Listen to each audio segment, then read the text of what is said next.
Good morning, Rick.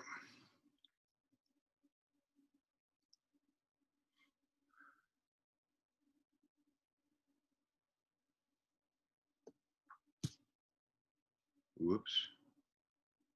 What happened here? There we go.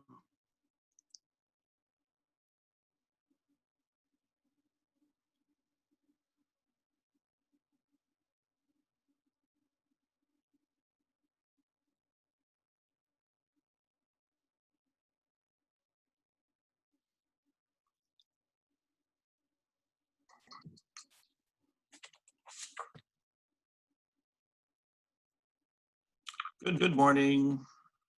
Good morning. Good morning. Can you hear me now? Yeah, we can hear you. You got two of you. You're Yeah. twins. My computer's not working with voice. So I You're got the twins there. laptop. Meeting. Uh-oh, we lost your twin. Yeah. Good morning. Good morning. Good morning, What- Anne-Marie. One Rick is more than enough. Oh. Hey, and I apologize for the council meeting. I did go take a break. When you called on me, you picked the wrong time. I was listening the whole time, except for that time.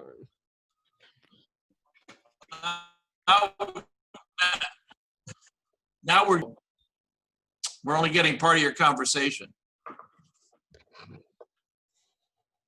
Okay.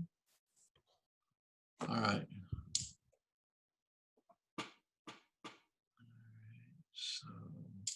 So you know Chatham will not be with us. Right, exactly. Got it. Okay. All right. We got a couple minutes yet.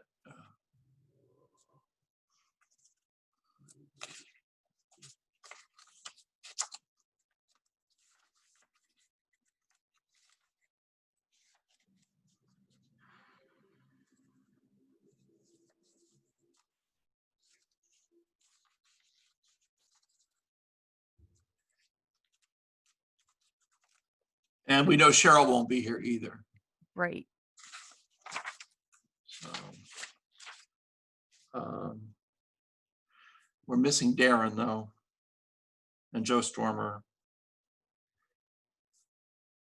And there's Charlie. And Danielle. Yep, there's Danielle. Good morning, everybody. Good morning. Good morning. Morning.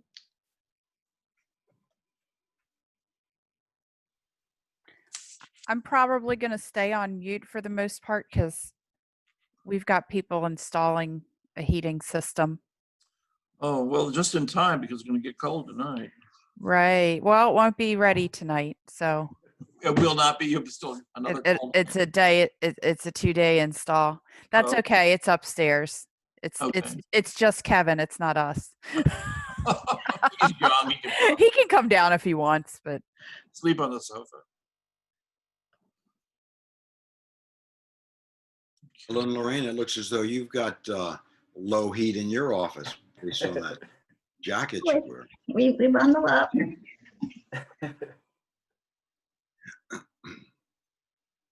Danielle, thank you for your summit last week. It was really good.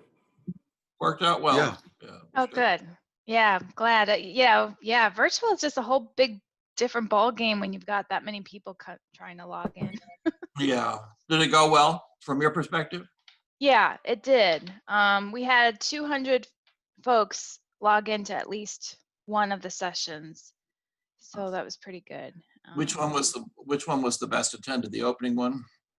Yeah, I think they were fairly even, but that one edged out for Yeah. sure.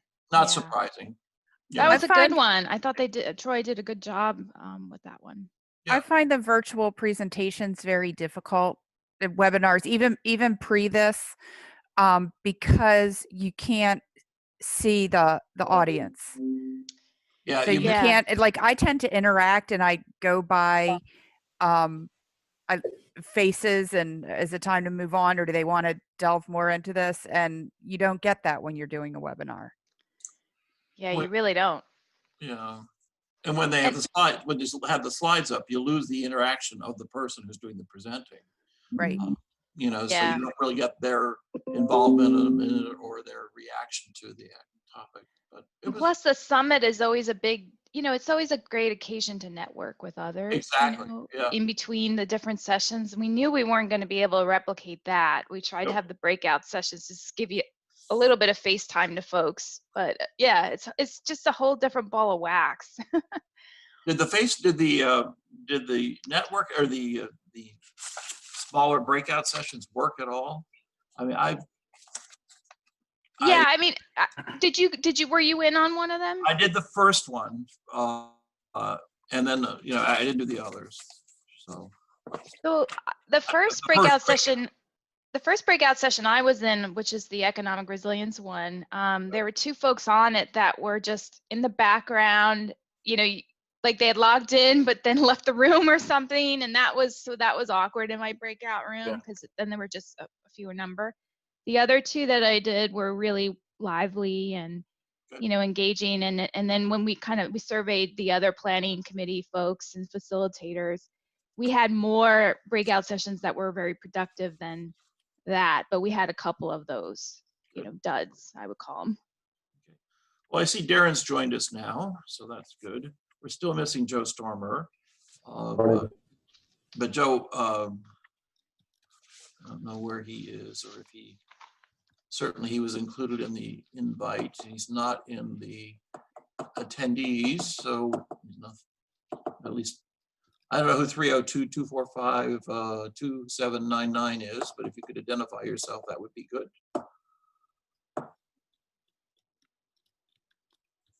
We have one chat. Okay. All right, Sumner, did you see Sumner's note? Anne-Marie? Okay. All right. Well, it is 9:03. I think we can go ahead and get this mitigation team meeting called to order. It is Wednesday, the 16th at 9:03, and we are here for the regular meeting of the mitigation planning team. The first item on the agenda is to approve the minutes from the August 3rd agenda. Hopefully everybody had a chance to read those. Excuse me while I sneeze. And if there's a motion to approve, I would appreciate one. So move, Mayor. Thank you, Rob. Is there a second? I'll second it. This is Darren. Thanks, Darren. All in favor? Aye. Aye. Aye. Great. Then we have the minutes from our September 30th meeting. Is there a motion to approve those? Motion to Move. approve. Thanks, Danielle. Is there a Second. second? Thanks, Charlie. All in favor? Aye. Any opposed? Okay, since Chatham is not with us, Anne-Marie, I think he indicated to me last evening that he had provided you more information about the update. Apparently, we're not able to burn now until February. Do you have that information? Yes. So, I pretty much have that information. Exactly that. Because of COVID, we were supposed to burn last week. Because of COVID, they have delayed till February. So we're hoping we can get it in February. If you recall, it was Okay. initially delayed from April because of COVID. And so we're hopeful for February. But we have been doing the spraying and the mowing. Right, and we have, the mowing is done, and apparently the spraying has been very effective. Mm-hmm. So that's helpful. So do we need to send out a memo to, just inform people that we're not going to be burning? I know we sent out a memo last week. I sent an email blast and I put it on the website. Okay, great. Terrific. Thank you. Okay. All right. Well, I think, again, I thank Chatham for taking control of that and getting it organized. He's worked hard with DENREC to make that happen. And it's unfortunate that we can't do anything with it now because of the COVID pandemic. But hopefully by February, maybe things will be a little different and we can do something there. So unless anybody has any other information about that. Hey, Steve Evans, thank you for joining us. I don't have any additional information on that program. So then moving on to item C2 is an update regarding the LPC subcommittee regarding wetlands and buffers. Janelle, can you, and I know Tom's on as well. Anne-Marie, you might want to enable him to become to speak as well. Yeah, go So ahead. the Janelle. Wetland Yes. Buffer Subcommittee will be getting back together early next year to start looking at a couple of different things. One is an amendment to the source water protection and excellent recharge area that they'll be looking at. And then they will be looking at the request from council to take a more detailed look at the wetlands buffer ordinance that was just adopted a couple months ago. So they'll be getting back together early next year to start working on those items. Okay. And so far, the county has not yet adopted their new buffer ordinance, although it's still in the works, correct? Correct. My understanding is it's still there, but they have not made any progress with adopting it at this time. Okay. Janelle, maybe you know more from behind the scenes than I do, but they had sent out an email to all the buffer working group members that they weren't going to bring it to public comment. So I don't know if something has changed, but that was the last communication I had from them. Yeah, that's the most recent. So I know it was still behind the scenes. I don't know how much work where they were gonna put work into it. I know it was still there, but I don't have any additional update on their moving forward with that. Yeah, with the change of 2 new council members at the county level, we may see things slow down a bit until they get up to speed with it, I guess. I don't know. IG had been working very hard on that. And with his departure, and yesterday was their last meeting, as I understand it, before Mark is sworn in as a county council member.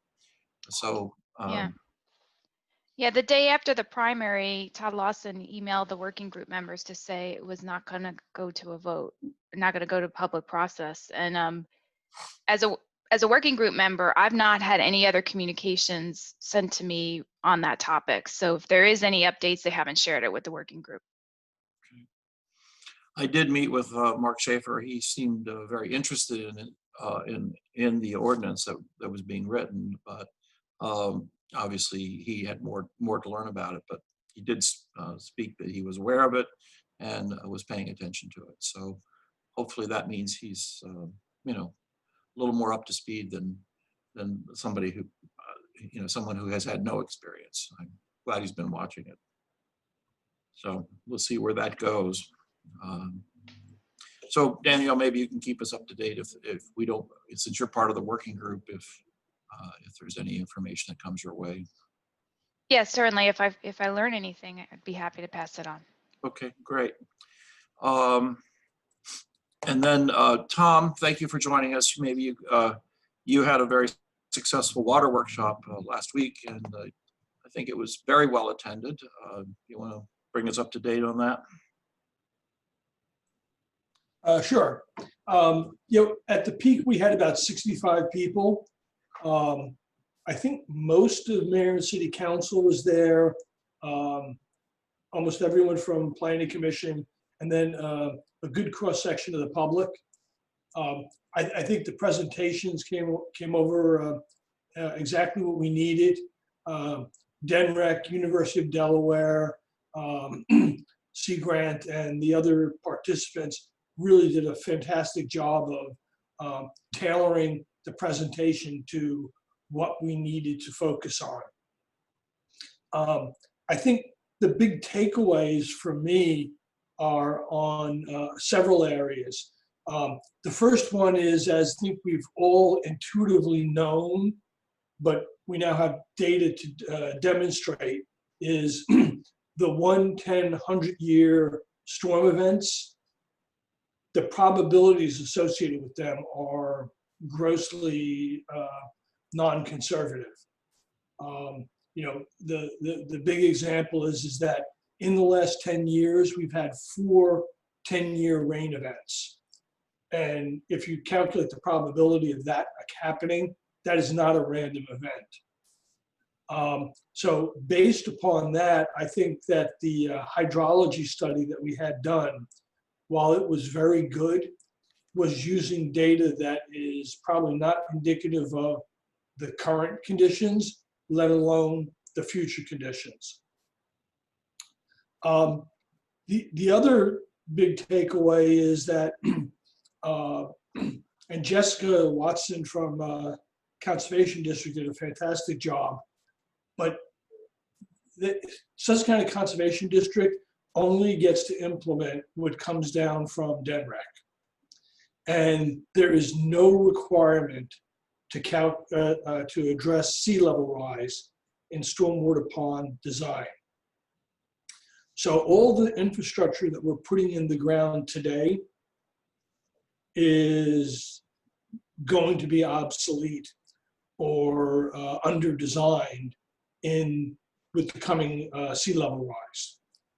And that is something that we're going to have to work with the state and FEMA on to figure out how to get a design standard that's more indicative of where the coastal area is going.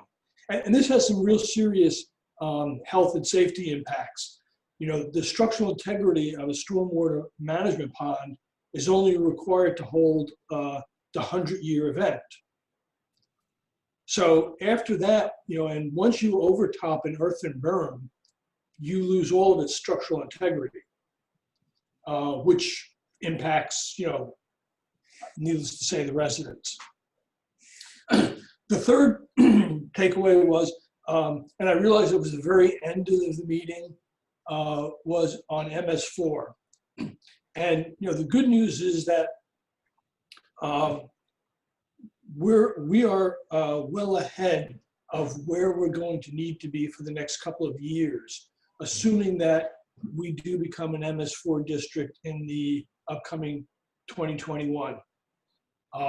And we will be either an MS4 district due to the new census data or due to new rules that are going to combine all the coastal towns together and say that it's a high-risk area.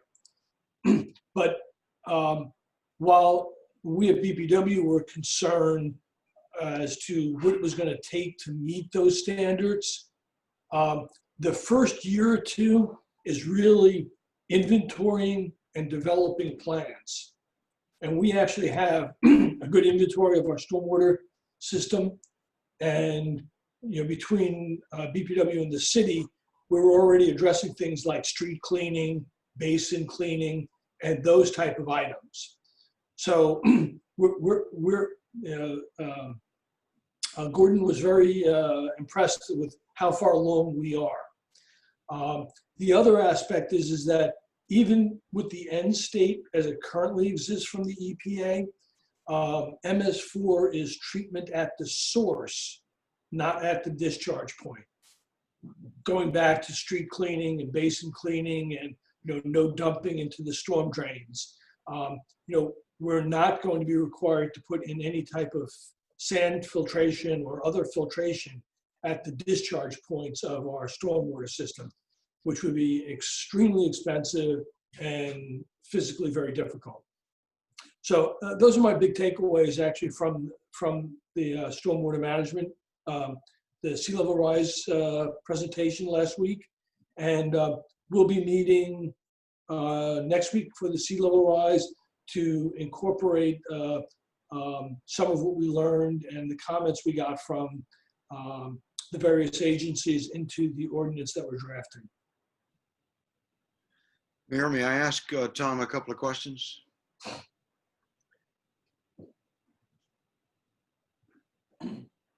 Well, I will. Tom, a couple of questions about the about what you just said in the stormwater retention pond in particular. And I'm sorry if I didn't pick up on the information that was given at the seminar on this.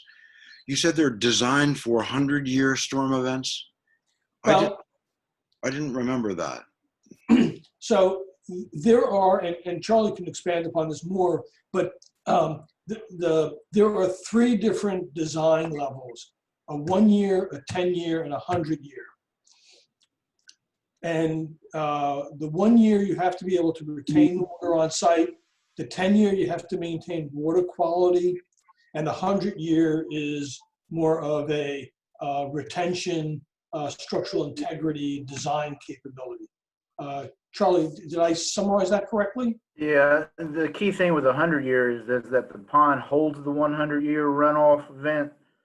And also, the whole system is designed such that there's no adverse downstream effects, which cause the water level downstream to rise more than 0.05 feet. So it holds it, and it's designed to not create adverse effects downstream.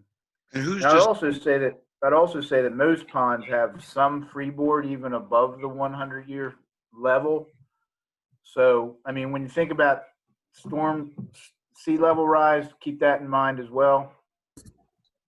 whose requirement is it, Charlie? The 100-year design, retention design? DENREC, as Tom mentioned, stormwater regulations that developers follow and everybody follows. Based on historical data rather than current. Yeah, and I mean, I think Tom, I can't remember who it was at the workshop mentioned that, you know, new statistical analysis will be done next year, I thought, on 100-year storms and 10-year storms and 1-year storms. So, I mean, engineers do the best they can with the data they have now. So hopefully the data will be updated in the next year or two, so it can start to incorporate some of the things Tom was talking about with increases in what are now 10-year storms. Charlie, another question, and Tom, on the same topic. Tom, you said that in the event of a 100-year event, or perhaps something exceeding a 100-year event, the structural integrity of the retention pond is gone. Does that mean that? No, let me just stop. It's potentially. Okay, so it's designed, it's not designed to withstand Right. the hydraulic pressure of an event exceeding 100 years. So the spillway, for instance, wouldn't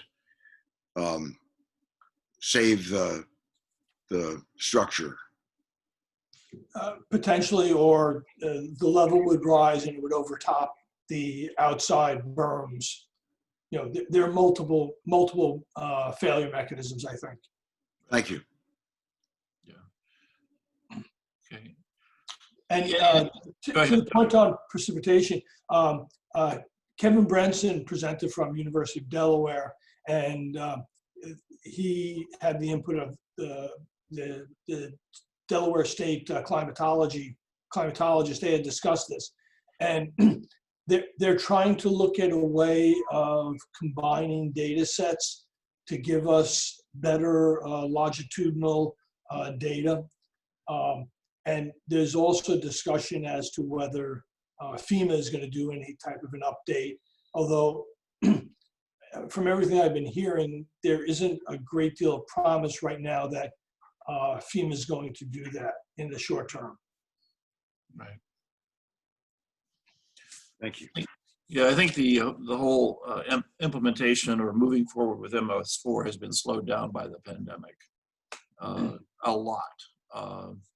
I've been participating with the Center for Inland Bays on the CCMP development, and basically that document is still. We had a meeting a couple weeks ago just to talk about where they were with some revisions, and it's about 6 months behind schedule at this point, and they're not really anticipating going out for public comment until sometime in the spring.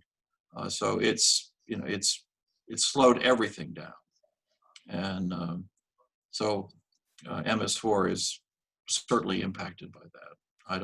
Not that we should ignore it, but it has had an impact on. And you're right. But as I said, even if it was implemented tomorrow, we actually have about a 1 or 2 year head start on what we've already done. So. Well, that's great. But then in 2 years, the big costs come because there are a number of things where you really need to staff up to become compliant. Yes. I think we can learn from some of the communities that have already been impacted by the requirement to adopt MS4 standards. So it's certainly worth watching. But I do think the workshop was well worthwhile, and I think everyone I've spoken to who attended felt that it provided good information or valuable information. So thank you very much for putting that together, Tom. No problem.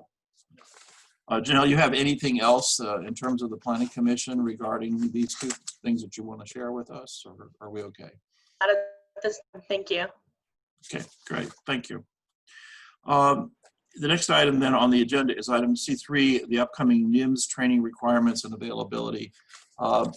Chatham had sent out an email. We have a couple of new members of City Council who are going to need to take some of those courses.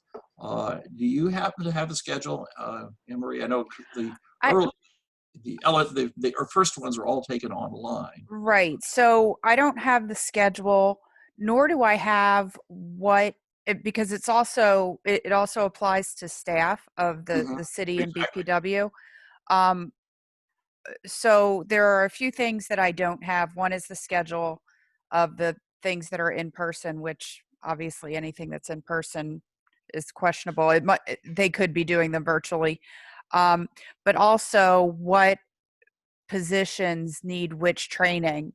Right. One of the things that I did want to raise, and I asked Shelby to sit in on the meeting today, I think that keeping the training requirements and training records in City Hall under the human resources function is the best way to manage it, because then it's always accessible.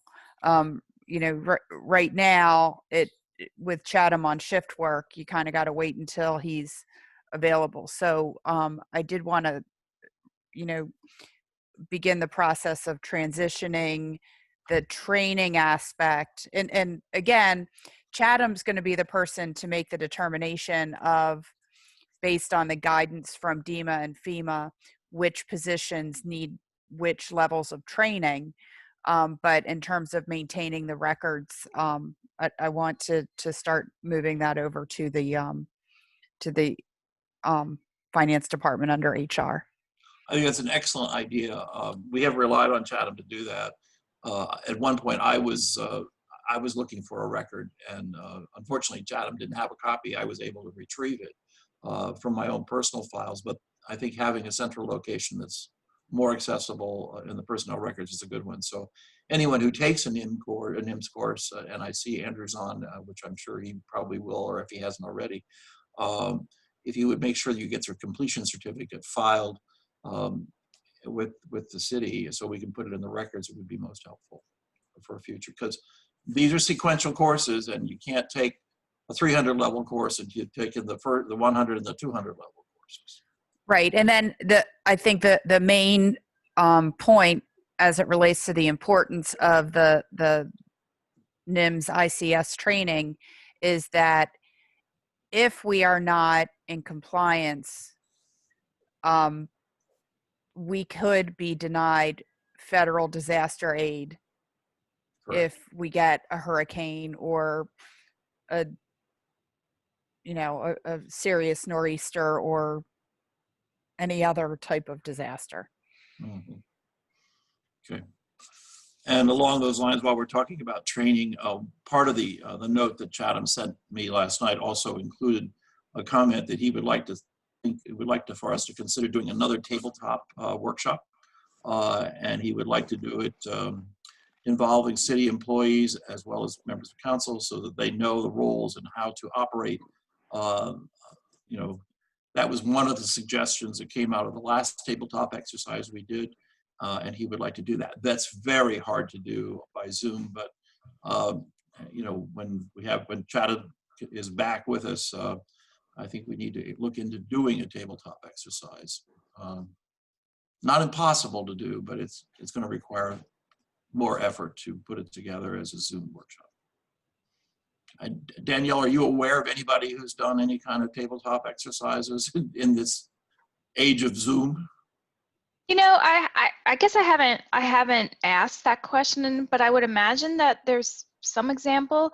I actually think that it could be interesting to do it because you can use the setting, the situation as one of the factors. The fact that you're not all able to assemble at your emergency command center, you know, city hall, you know, that there's disbursement of employees as you're responding to an event and you're having to rely on virtual technology. Imagine though, of course, if the power goes out and you know you lose connections, but maybe you role play some of that.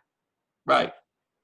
Well, I think that's, you know, we'll see where we, you know, what Chatham's thoughts are on it. But I do think another tabletop exercise, especially since we have new staff and of course we have new members of council, would be a good action, a good effort to have. So I think the last one we did out of the Denrick building, and it was a full day event. And I think it involved a lot of people from the county and elsewhere, which actually was very helpful because I think we all came away with a better understanding of you know, what are the resources beyond the city and are available to us, which was very helpful. I noticed that Joe Stormer has joined us. Joe, well, thank you for joining us. Okay, so we'll try to get some further information from Chatham regarding the NIMS training that's required for various individuals and go from there. And then I put on here the discussion of the RASCL Summit and the community resiliency and the recovery. I know we've talked about, you know, the community resiliency, but I think one of the things that came out of the RASCL Summit was the re-engagement of the community. That was, you know, something that was talked about during some of the sessions. Not only to get through the disaster, but then how do you ramp back up economically and otherwise, and how those roles are played. Danielle, you want to comment on that? I found, you know, that economic resilience panel really interesting. I guess some of the, you know, the takeaways that I had from that is that you gotta kind of look for short-term wins. I think the phrase was hit for singles, not for home runs. You know, in the early days of recovery and in building back your resilience, think about the assets in the community and not, you know, not dwell on the gaps so much as how do you play up your assets. So like if tourism is going to take a big hit, what are other assets in the community that maybe could become a lifeline economically? Maybe it's the heritage resources in town. You have, you know, such great history. You know, other cultural amenities and like groups, like, you know, the you know, musical groups and so forth. So things like that that can maybe continue to draw people in or create other economic opportunity.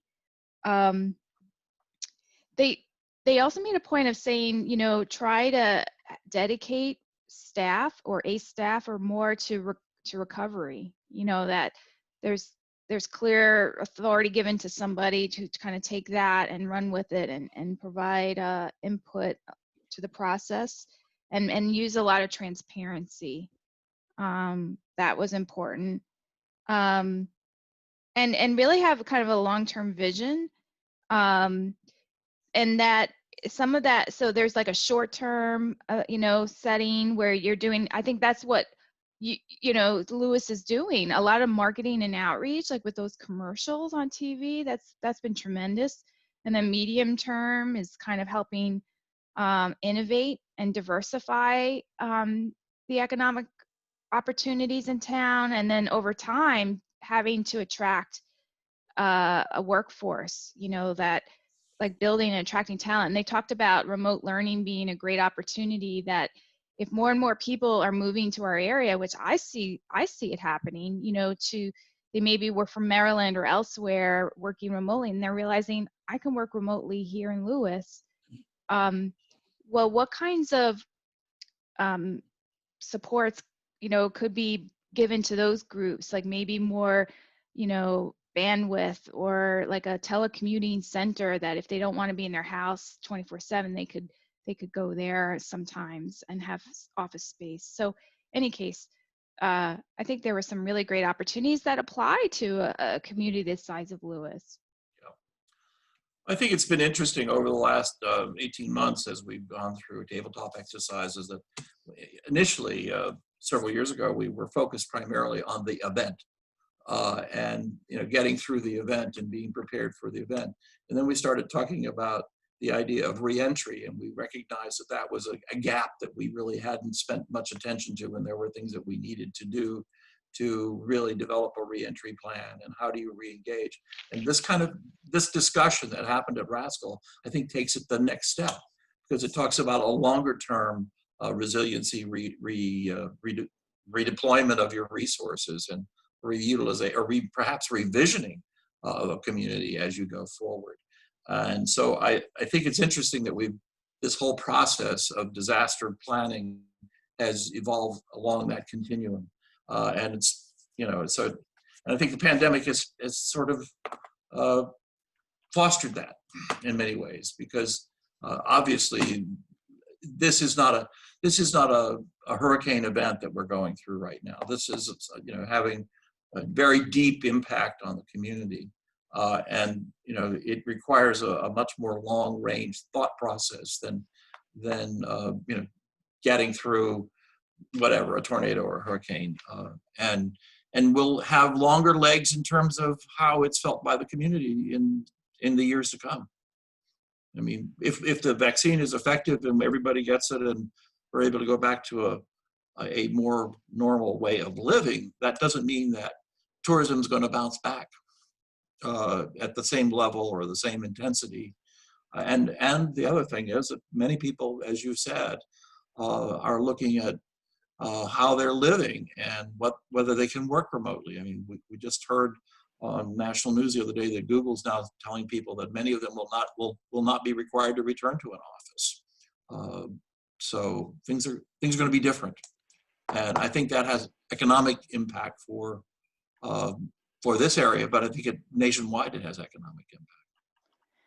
Yeah, and the pandemic is, it's kind of like it's like we're seeing in real time, like this is a long-term disaster that we're kind of living through. But I think it's important too to think about climate change as a long-term disaster. Exactly. And so it's just all the things you're saying, we could say that for climate too. Like we need to think about, what's the long-term recovery for the community for climate change. If sea level rise and rampant flooding kind of retake our waterfront, change the nature of how we interact with our waterfront, what does that look like for a community like Lewis? I think Janelle brought that up really well on one of the breakout sessions, actually, that's a concern. And so figuring out now, like doing some of that visioning work now to imagine like what things should look like in the future if there were some big disruptions, we can be that much better prepared as we go along. Mayor, I thought it was interesting that I think they were talking about in that session like a regional approach to reentry, and I recall talking to you about that, the city's involvement with the Association of Coastal Towns. There's at least a forum for Lewis to, have that discussion with the region. Right. Whether it's climate change or some other economic, shock to the system. Right. Well, and look, what's happened here, and you're right about ACT. It's an organization that has been able to get the attention of both the county and state officials. Whereas I think if each of the 7 communities are participating went individually, we might be, not as, our voices would not be as broadly heard as they have been. I'm not sure that any of us would have gotten individual meetings with Secretary Garvin or the governor as we've been able to do under the ACT group or under the auspices of ACT. So. But it does point out the need as we look at economic recovery, that we need to have be having these discussions, regionally, but also with our state legislators, because we're in a situation where this could have major impact in the area, and the legislators need to be looking at it more statewide as well. We're very fortunate to have a legislative group that is very engaged with us, but this is a conversation I think we need to continue to have with them. Other comments or thoughts? I guess I just got to thinking that there's different levels of economic shock. I mean, we're all kind of going through this with the pandemic, but even the city's desire and push to get workforce housing in the area, that's a whole nother community of people who probably, have had some economic shock over the last 20 years in the area. So I think different groups of people are affected by different things. And I think you're right. It's good to keep it on our agenda and keep it in our thoughts too. Yep. Okay. And I think the community is really fortunate that you have CCC for COVID right in the community. By the way, that presentation has garnered a lot of talk around the state, because it's this coalition and network that grew up grassroots style, but has really been able to do a lot. And we're now I'm working with them to phase it into what we call a COAD, a community organization active in disaster, which is a recognized entity in the emergency framework that FEMA and the state recognize. And that will basically be a long-term resiliency group. So separate from government, I mean, there's governmental representation, but it's more community-based.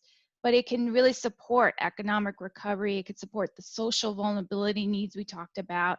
And it's going to stick around beyond COVID. So if there's other disasters, it'll be there. I think in many ways the CCC for COVID has already morphed in some ways into a broader base than beyond the pandemic itself. That's my sense of what's going on there. Well, they definitely see the social vulnerability issues as being like a weakness in the fabric of our communities, that if we don't try to address them, that's really going to decrease the resilience of the community in the long term to any event. So yeah, it's sort of like we're going beyond immediate. I mean, they're doing COVID response, but they're also just trying to support some of these fundamental needs to shore up the resilience of the community. Well, I think with the current disaster or emergency situation has emphasized, probably because it's been so prolonged, is that the people most severely affected by disasters are the people who can least afford it. Correct. Absolutely. We see this is a lesson we seem to learn over and over and over again. When you look at in many cases where those people live, how they live, they're in more flood prone areas, they're in areas that are more susceptible, and the type of housing that they live in. So I think the inequities are really borne out by all of this. And I think that's one of the things that's we saw early on as we looked at Western Sussex. Many of the people who live over there are living in much more congregate kind of settings than those of us who live in Lewis, where probably the average household has 2 people in it. And in many cases, I think some of those folks that are working in the poultry plant are living in homes where there may be multi-generational situations, and that creates other issues. So, but anyway, it is something I think I commend the work of the CCC for COVID group. They've done a great job. And I'm glad to hear that they got that kind of response statewide. Well, and Patty's presentation was phenomenal. Yeah. I mean, I emailed her to just let her know that I thought, you know, that she did a great job, and that, you know, just what they've been able to do with that organization, you know, is just so impressive. Especially because, Mayor, you and I were there at the early meetings, When it was first and starting. it was, I mean, it's unrecognizable from that at Yeah. this point. Yeah, I think their biggest, what I've heard for their biggest frustration is getting the county involvement that they had hoped for. And I know that IG had come to some of the initial meetings, but I think, you know, again, back to Charlie's comment about a regional approach, I think that's something we need to keep reiterating, that it's bigger than us. Yeah, and this is something that we're at CCC for COVID. We're trying to set up a meeting with Joe Thomas to kind of brief him and get, you know, get at least some coordination going with his office. It just strikes us that, you know, the county. I think the county. It's maybe how do I say it? Like it's got a very traditional view of emergency response, and it's structured, you know, for that. Like, you know, the kind of public, you know, life and safety initially, but there's social needs that maybe the county doesn't see itself as having as its direct a role in. It hasn't been at the table of some of those discussions as it relates to COVID. And so we're seeing an opportunity to maybe present data and present, you know, some lessons and insights along the way, and think about maybe having a conversation with the county, you know, how to better position the county or just improve the lines of communication there, so that there's not gaps. Because I always think of all the unincorporated parts of the county. You know, there's certainly the local leaders have been very, you know, involved. You know, I know, Mayor, you've been on calls with the governor, you know, at different points of the crisis. But what's happening with those unincorporated areas? There's a lot of social needs there. Yeah, agree. Well, it's a topic that I don't think we'll ever exhaust the need to discuss and the need to work on. So, but something that was my big takeaway from, you know, from one of my big takeaways from RASCL was that, you know, the looking more after the actual event, you know, what happens and what is the long-term impact of it. Mm-hmm. And I think, you know, the fact that you had COVID make the presentation is the COVID group make the presentation was commendable. Bigger platform for exposure. Yeah, we wanted to use it as an example of what could be done elsewhere. Yeah, well, job well done. Thank you. Thanks. So, all right. Well, we have gone through the agenda. Does anybody have anything else they would like to add to this discussion this morning? Okay. I think we need to look for a date for another meeting here. We normally meet quarterly, so we're looking perhaps at early March. The week of, actually March starts on a Monday. Do you want to try to meet that first week in March? Perhaps on either Wednesday or Thursday, the 3rd or 4th. The 4th is not a good morning for me, but I could do the 5th or the 3rd. By then we may have scat breakfast again, I don't know. So maybe, does the 3rd work for everybody? Works for me. Okay. Is 9 o'clock a good time? I'm sorry, I missed the month of this. Which month are we looking at? March the 3rd. Okay. Okay. Okay, so then we'll plan to meet on Wednesday, March the 3rd at 9 o'clock in the morning. Probably will still be by Zoom, but I can't imagine that we won't be, but it would be wonderful if we weren't. So anyway, if there's nothing further to bring forward, I think we could entertain a motion to adjourn. Thank you, Rob. Is there a second? Second. Thank you. All in favor? Aye. Okay. Thank you. Any opposed? All right, hearing none, wish you all a very happy and safe holiday. Thank you very much for your participation this morning. Thank you, man. You too. Thank you. Take care, everyone. Bye-bye.